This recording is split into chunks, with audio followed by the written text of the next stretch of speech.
इतनी बात पक्की है कि भले छाकड़ो नानो छे परंतु इंजन नवा छे ने दमदार छे, ये बात तो पाकी छे और बधाई जोई रह्या छो। एनी जन्मदिवस निमित्ते शास्त्री जी ना जिस तरीके से बात रखी कि जन्मदिवस तो मनाते हैं, लोग गिफ्ट लेकर के जाते हैं, अपनी अपनी शुभेच्छाएं लेकर जाते हैं, परंतु और लोग भी प्रयत्न करते हैं, लेकिन हार्दिक भाई ने जो एक यह व्यवस्था शुरू की है, पीछे 2 वर्ष से मुझे आने के लिए बोलते थे। मुझे भी लगता था कि जन्मदिवस का कार्यक्रम है तो राजनीतिक क्षेत्र के लोगों का ऐसे ही रहता है, थोड़ा आत्म प्रशंसा, थोड़ा अपनी बातें, अपनी बात सुनाना, इसलिए लोगों को बुलाना, ऐसा कुछ रहता होगा। परंतु 2 वर्ष देखने के बाद मुझे भी लगा कि अगर कुछ अच्छा काम होता है तो सबको मिलकर, जैसे आज आप आशीर्वाद देने के लिए आए, अगर कुछ समाज के हित में करने वाला जनप्रतिनिधि हो तो उसके साथ अपने को भी खड़ा होना चाहिए। और मेरे मन को भी आया कि आशीर्वाद स्वरूप तो नहीं, हमारी से तो उम्र छोटी ही है, परंतु आप सबके साथ मिलकर इसके लिए अपनी शुभकामनाएं, अपनी शुभेच्छाएं उनके प्रेषित जरूर करना चाहेंगे कि जन्मदिवस का निमित्त ग्रहण करने का नहीं, तो ईश्वर ने यह सामर्थ्य दिया है और माँ बाप ने जो संस्कार दिया है, माता जी भी उपस्थित है, वह जो संस्कार दिया है, उस संस्कार के निमित्त जिनके कारण यह ताकत मिली है, जिनके कारण आज यह सामर्थ्य प्राप्त हुआ है, उनके लिए कुछ कर सके। जो भी संसाधन हमारे पास उपलब्ध हैं, जिन भी माध्यमों से उपलब्ध हैं, तो अपनी धर्मपत्नी के साथ मिलकर और यह जो सारा प्रयत्न कर रहे हैं, निश्चित रूप से जन्मदिवस की शुभकामना तो है ही, परंतु इस प्रयत्न के लिए बहुत बहुत अभिनंदन भी है, अनंत शुभकामनाएं हैं। हम सब इस निमित्त आज एकत्र हुए हैं, अलग अलग तरीके के विकास के कामों की चर्चाएं भी हुई, आपसे अपेक्षाएं भी हुई, और निश्चित रूप से यह संस्कार, यह जो परिस्थिति है, शासन ने जो चीज़ें उपलब्ध कराई हैं, उन माध्यमों का उपयोग करके हमारे पास तक पहुंचाने की कोशिश है। लेकिन हार्दिक भाई ने जो विचार किया, यानी स्कूल में पढ़ने वाले छोटे बच्चों की चौपड़े से लेकर खेत में काम करने वाले किसान की जमीन के शोधन की बात लेकर माताओं बहनों की भक्ति भावना को संरक्षित करते हुए छात्रालय और पढ़ने वाली बच्चियों की चिंता, तो बड़े बुजुर्गों के लिए भी आशीर्वाद प्राप्त करने के अवसर, साथ साथ सभी के पक्षों पर विचार किया है। निश्चित रूप से समाज, इतना ही नहीं तो हमारी आध्यात्मिक जो ताकत है, राष्ट्रीय स्वाभिमान के जो मानबिंदु हैं, उनको प्रतिष्ठित करना और उसके साथ व्यक्ति को जोड़ना, एक जनप्रतिनिधि की जो भूमिका है, इस भूमिका को बड़े अच्छे तरीके से मैंने जो अनुभव किया, उस अनुभव के आधार पर कह सकता हूं कि बहुत अच्छे तरीके से सबको जोड़ने की कोशिश की है। ईश्वर लंबी उम्र दे, लंबी आयु दे और करने के जज्बा दे और करने की इच्छा शक्ति मन में प्रकट हो, इससे भी ज्यादा और बड़ा कर सके। यह एक आज के दिन, आज के अवसर पर यह बात हम आपके सामने रखना चाहेंगे। साथ में 1-2 विषय मैं जरूर करना चाहूंगा। लंबे बातें तो हम बाकी लोगों से हमने सुने हैं, बस एक बात जो मेरे मन में बार बार आती है कि हम सब एक अच्छे काम करने के लिए चले हैं। भारतीय जनता पार्टी की सरकार, भारतीय जनता पार्टी के नेता नरेंद्र मोदी जी का नेतृत्व और आदरणीय भूपेंद्र पटेल जी की उपस्थिति हमारे प्रदेश में, इन्होंने कोई गलती नहीं की है, इतनी बात तो पक्की है। अगर गलती नहीं किए होते तो हमने अपनी ताकत अपने साथ वहां नहीं जोड़ी होती। अगर हमारा मत नहीं होता, हमारा पक्ष नहीं होता, हमारा समर्थन नहीं होता, हमारा आशीर्वाद नहीं होता, तो नरेंद्र मोदी भारत के प्रधानमंत्री के रूप में नहीं होते और पूरी दुनिया में भारत की जो प्रतिष्ठा स्थापित हो रही है, दुनिया के देशों के अपनी विशेष जो उनके मेडल है, विशेष जो उपाधियां हैं, वो हमारे देश के अपने हमारे नरेंद्र मोदी को उपलब्ध कराते हैं। इससे बड़ा गौरव की बात नहीं हो सकती, क्योंकि आशीर्वाद हमारा है। हम सभी ने अपने सामर्थ्य उसके साथ जोड़े हैं, अपना मत दिया है, अपना स्नेह प्रेम जो उसके साथ जोड़ा है। बात केवल इतनी है कि उस पर अविश्वास होना, क्योंकि हमारा अपना जो है उस पर अविश्वास होने का कोई कारण नहीं है। जब बहुत अच्छे काम करने के लिए चलते हैं तो दूसरी आतताई शक्तियां उसके साथ साथ निकलती हैं। राष्ट्र निर्माण के प्रयत्न करने वाले संत जब आश्रमों में रहकर, जंगलों में रहकर यज्ञ हवन पूजन करते हैं, तो राक्षसी शक्तियां उस यज्ञ हवन को नष्ट करने के अपने प्रयत्न करते हैं। इतिहास में हमारे सब वर्णन होते, मैं इसका विस्तार नहीं करता, परंतु ऐसी शक्तियों को पहचानना और उन शक्तियों को समाप्त करने की कोशिश करना, यह भी हम सबकी ही आवश्यकता है।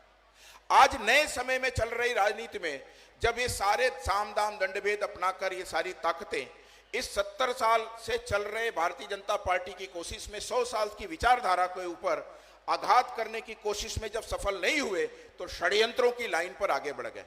आजकल बड़ी छोटी सी बात है और हमारे घर के बच्चे हैं उनके लिए भी हमको ध्यान में करने की जरूरत है। जो बड़े बुजुर्ग हमारे यहाँ उपस्थित हैं, जो माताएं हमारे यहाँ उपस्थित हैं, आवश्यकता है 2-3 बातों को ध्यान में करने की।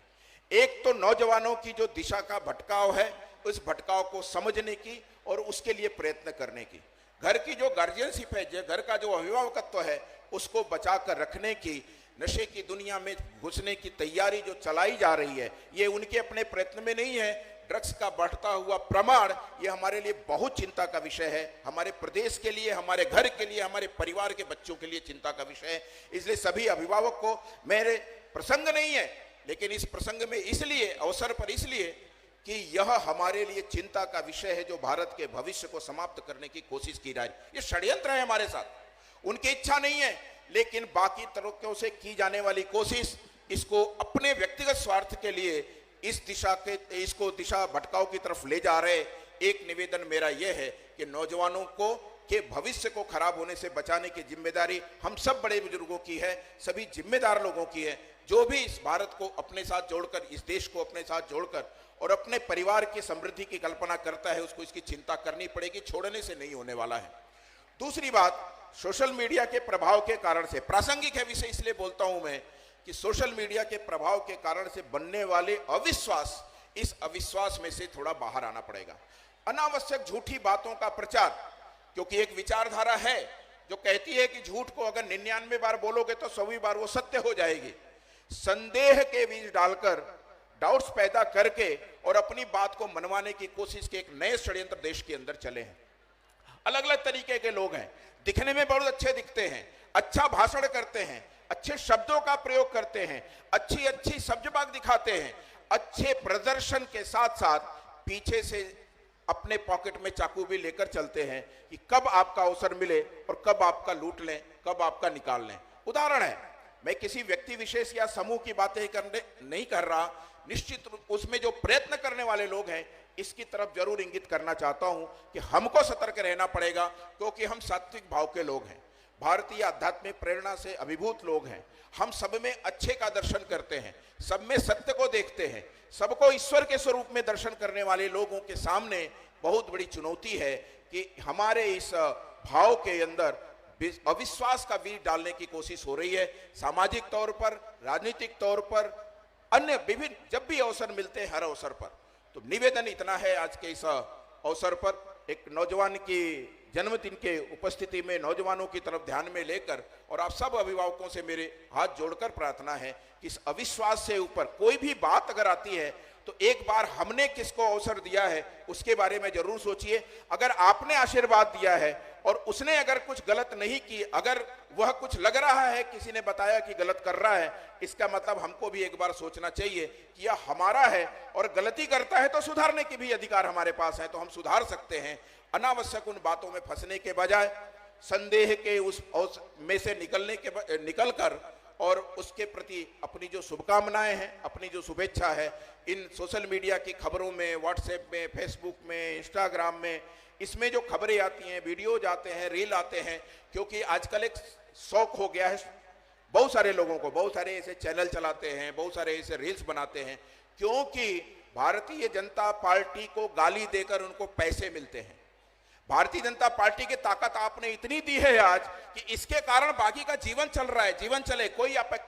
उसमें दिक्कत नहीं है, परंतु हमारे मन में जो अविश्वास पैदा करते हैं इससे हमको मुक्त होना पड़ेगा। और हमने अगर किसी को अधिकार दिए तो अपना अधिकार भी बनता है अपनी बात कहने का, तो हम सही के साथ खड़े हों, सत्य के साथ खड़े हों, अविश्वास की दुनिया से बाहर आएं और कभी भी कोई ऐसे प्रसंग आते हैं तो उसकी थोड़ी सी समीक्षा कर लें, थोड़ा उसका विश्लेषण कर लें, सही जगह पर संदेह बनता है तो सही जगह पर बात कर लें। निश्चित रूप से अगर कहीं गलती आती है तो बता भी सकते हैं, गलती समाधान करने के लिए सरकार, शासन, ये सारे जनप्रतिनिधि सभी उसके लिए ही हैं, तो हम कर सकते हैं। मैं इन दो बातों की तरफ, एक जरा हमारे नौजवानों की चिंता करिए, दूसरा